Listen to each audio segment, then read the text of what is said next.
Welcome to The Next Step, a podcast to educate, empower, and connect those living with limb loss. My name is Kevin Gray, and I'll be your host on this journey of resilience, adaptation, and connection. This podcast is about real stories. Stories of people who have faced limb loss, major health challenges, and life-changing moments, yet continue to push forward. I know these stories well because I'm living one myself. I am a bilateral below-the-knee amputee, and this is The Next Step. Rob Simpson.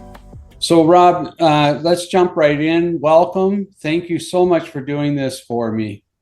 My pleasure. Great. So let's start with the first question. It's probably the best place to start is just, when did you have your amputation? I had my amputation on March the 4th of this year. Okay. And was that my original amputation?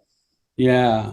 So expand on that a little bit, because I know, you and I have talked about this. So you had your original amputation and then you had some complications. So maybe just expand on that.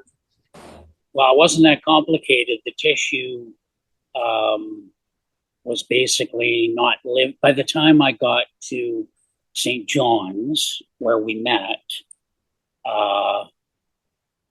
the first amputation was trying to heal but did not. And there was basically not living tissue on the end of my amputated leg. So I went in and my surgeon removed that dead tissue. And I came back to St. John's, carried on, and on a Wednesday, when I was going down for dialysis, I went. The doctor came to see me. He said that things weren't looking that great, he thought, and that he wanted to do another operation. Wow. And so I went in and I signed the paper for him to take my knee. That's a little bit scary, because for the people that aren't on the call, you can have your leg amputated below the knee, and yes, mine was a below the knee. Mine was a below the knee amputation, right? And the second one was just basically a continuation of that. But on this particular occasion, he was not optimistic about me keeping my knee. And so I signed the paper before the surgery, or actually more of a procedure than a surgery, as it turned out. But I signed the paper for them to take my knee, and fully expected, to be honest, that I would be without it when I woke up. It turned out that he found living, bleeding tissue very close underneath to that which was not living. And he put an electrode on my calf muscle and it jumped. So everything was good.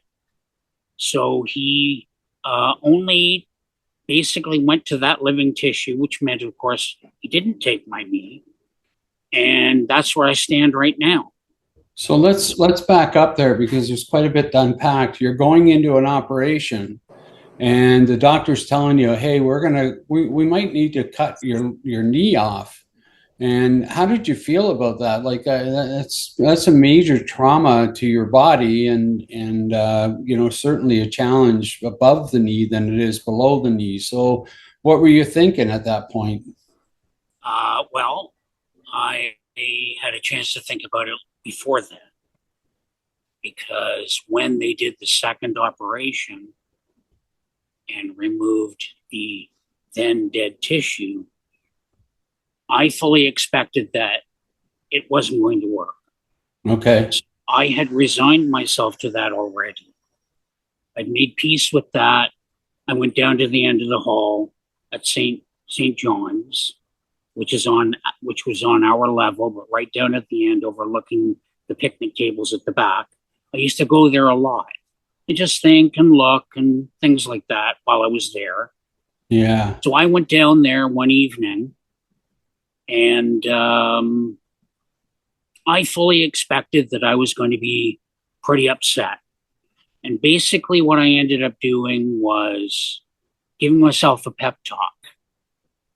And I came back from that feeling a lot better. And I also looked up um, full leg amputation prosthetics. Right. So I downloaded a couple of websites and things like that. They don't tell you anything. You can't find out how much it's going to cost, things like that. But I had resigned myself to the fact that this was going to be the end game for me. So I Yeah. was already prepared when Yep. they were able to do, when they were going to do the surgery. I wasn't happy about it. Don't get Right. me wrong. We tend to And do that, right? We tend to like, do a lot of research ahead of time. When the doctor tells you something, we tend to research it. We Google doctor, right? But there's a lot of good information in Google and whatnot that tells you, what to expect and things like that. So it's not a bad thing, but you have to be careful because you can really, dig into a hole of what you're reading and what you're seeing, right? I did not go down any wormholes. I merely Okay. downloaded. There were only two um, companies that offered prosthetics that I could find. So I went into both of them. And again, you don't get a lot of information. You get photographs and you get, you know, different things like that, but they don't tell you how much it's going to cost, which is what that Right. was my concern because I Yeah. wasn't sure at that point how this was going to be afforded. Yeah. And so I went in to find out what I could. I didn't find out a lot, and everything I looked up was a full leg prosthetic, or an above the knee prosthetic, I should say, not a Right. full leg necessarily, but an above the knee. And so I was prepared. And so when he told me that I might lose my knee, I had already prepared myself for that. Right. And my history, medical history, is varied, and there's not a lot of good things that have happened over the course of my life, which we're not going to go into now. But the bottom line was that I was prepared. I'm a very disciplined person. And when you mentioned at the beginning that I was diabetic, I'm actually not, because Oh, when I had my double transplant in 2009, it was at kidney pancreas. My kidney is no longer functioning properly, which is why I'm on dialysis. But my pancreas is working very well, thank you very much. So I'm no ah, longer diabetic. However, I'm sorry, Rob. I oh didn't no, mean to that's make that okay. assumption. But I have a diabetic body after having Yeah. been diabetic for 35 years. And the result of that was losing part of my leg. So Wow. diabetes takes its toll. It's going to get you at some point, unless you're very lucky. At what age did you have your transplant and whatnot then? I was 52, 52. actually 51 or 52. I don't recall. It was 2000. Oh no, I was 52. That's right. Because it So was that April brings us up to now, which is how many years after? 15. 15 years of a Yeah. transplant. And was it a healthy life during those 15 years? Oh, geez. It was like winning the lottery. As far as I'm concerned, Right. I'm never going to win money because I won the lottery when I had that operation. And Rob, so when you had that operation, what was it that caused the leg to have to be amputated? Did you lose part of your toes first? Did you just No, go right nothing to like the that. knee? What I had a bypass surgery on my right leg 3.5 years previous. Oh, That okay. was a success. And the two doctors that well, it was one doctor, but with the help of the other, they tend to work in tandem a lot of the time. And even if one is not there, they go by iPhone and ask their impression and things like that, Sure. which is what happened the last time. But so it was Dr. Asim Saleh who did my first my first bypass, which was success. He tried an angiogram, angioplasty didn't work. So he went to plan B, and in less than a week, I was back in there having the bypass surgery, where I don't know if people know, but what they basically do is my artery was plugged around my knee. So he went in and pulled out a vein, which is exactly the same as an artery, except it runs the opposite direction. So he turned it around and turned it into an artery for me. And that was a success. I was cut from my thigh to past my knee, and it healed. Everything was great. But when I started having problems with my legs, it wasn't just one, it was both. So I felt pain in my calves before that, long before that surgery. And was not ultimately given the proper direction. I don't think it would have made a lot of difference. I was not told that I should walk on it and allow my body to expand on the artery network. Right. I was never told that by the doctor that I saw. So you did, and did that do damage? No, I didn't do it. Oh, you didn't do it. Had I done it, it may have, well, you know what? In the end, it probably only would have prolonged things. So I'm not going to complain about it. But the bottom line is that my arteries were plugged. And basically, the Dr. Saleh said when he came to me a week before the amputation, that they were lead pipes. Right. They couldn't get anything through there. Nothing was going to work. They tried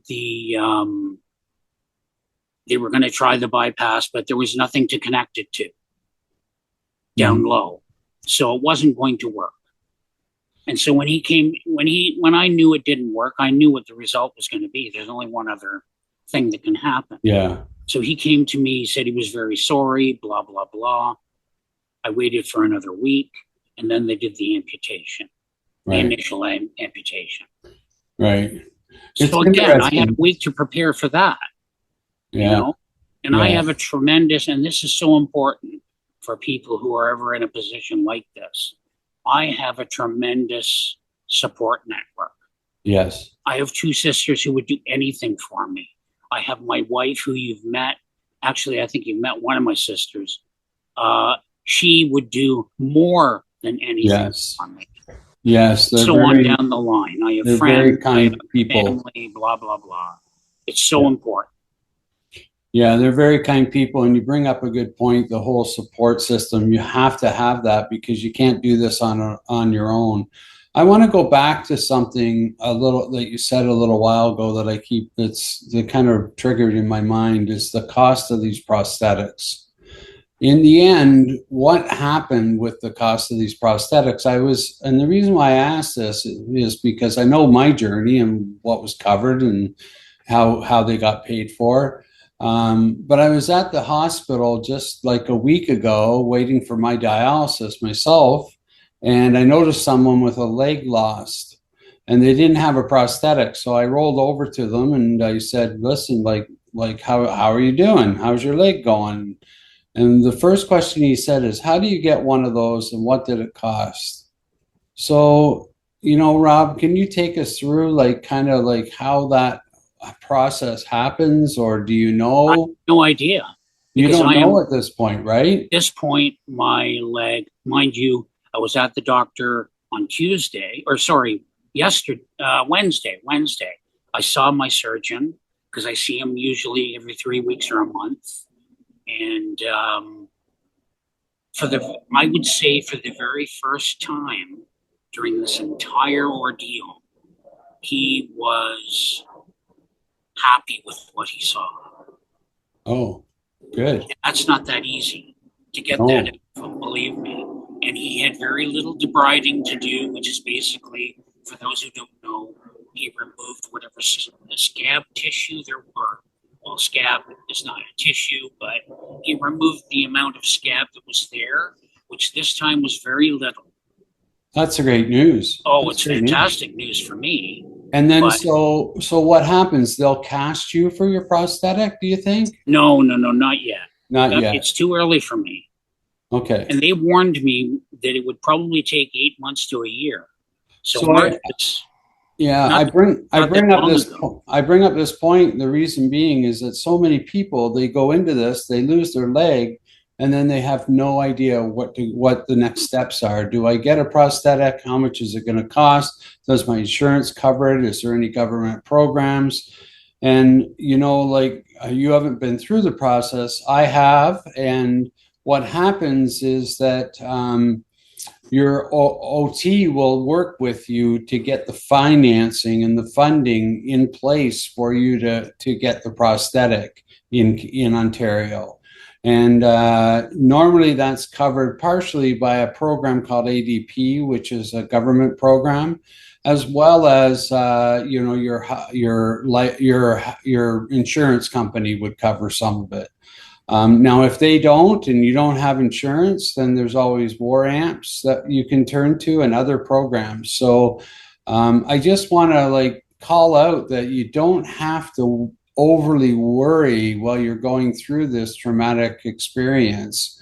And that there are funding programs out there that you can look into.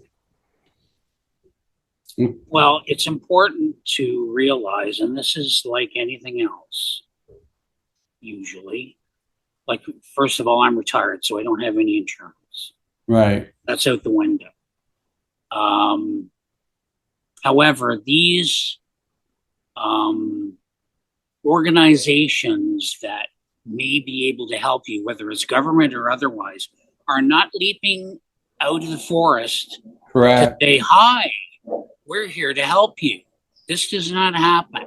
This is something that it's on you to research and to Yeah. find these things out for yourself, because no one is coming knocking on your door. Although Yeah. I will say this, when I got to St. John's, the War Amps thing was filled out immediately on my behalf, and I received a check for $1,500, which of course would have paid at the very least for my wheelchair and you know bars for the bathrooms, things like that. Right. So that was very, very generous of them to do that. But as you said, they are more involved in just that.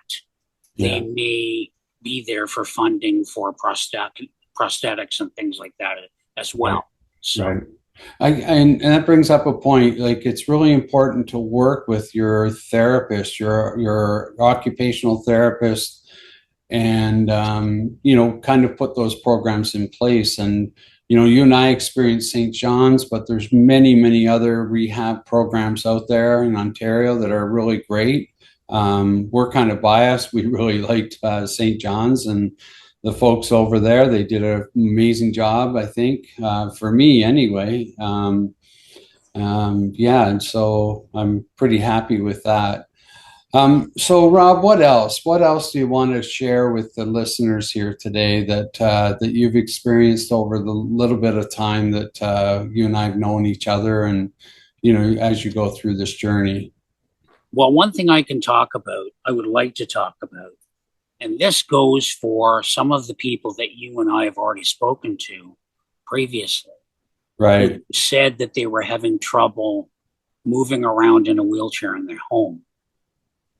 Yeah. What I would say to that, and I mean, this is not new to me because this is the type of person that I am. Before I do anything or attempt to do anything, I always go through all the steps in my head that I believe I will have to in order to accomplish something. And if I don't think I can do it, then I won't attempt it, or I'll attempt it with help. So what happens in our home, mine and Nancy's, because we're by ourselves. We have a son who lives in Toronto, and we have a daughter who lives in Winnipeg, who are very great at helping us in any way they can. But once you get into the house, you have to realize, as the amputee, and obviously my wife has to realize it to a certain extent, but not fully, is that everything that you now do is a process. Okay. Right.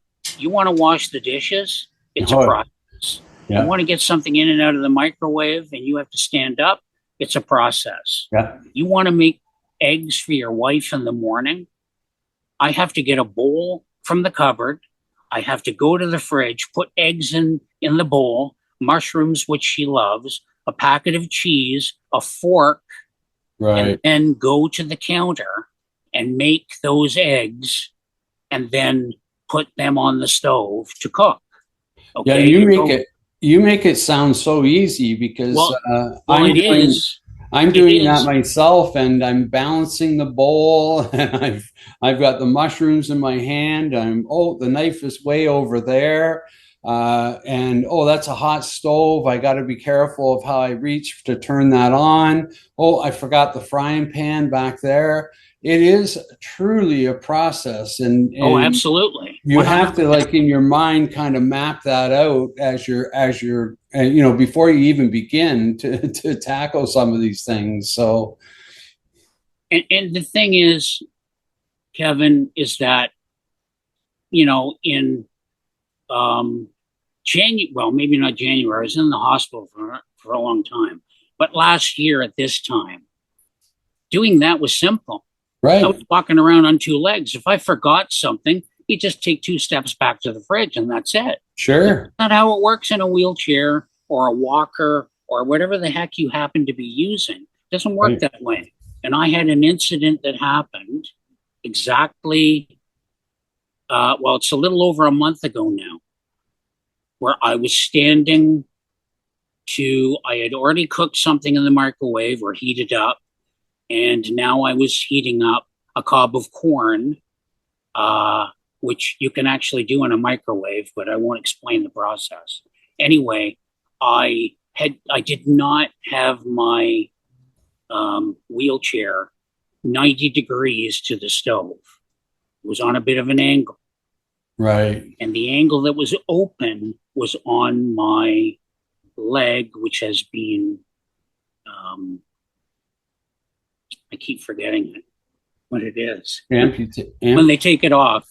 Amputated. Oh, the amputation. I hate that word, but whatever. Anyway, so I moved my head to get out of the way of the microwave door as it was swinging out, and I lost my balance. Oh, no. I'm falling towards my amputated leg, and I can't fall on that leg. No, There's no way no. I can do that.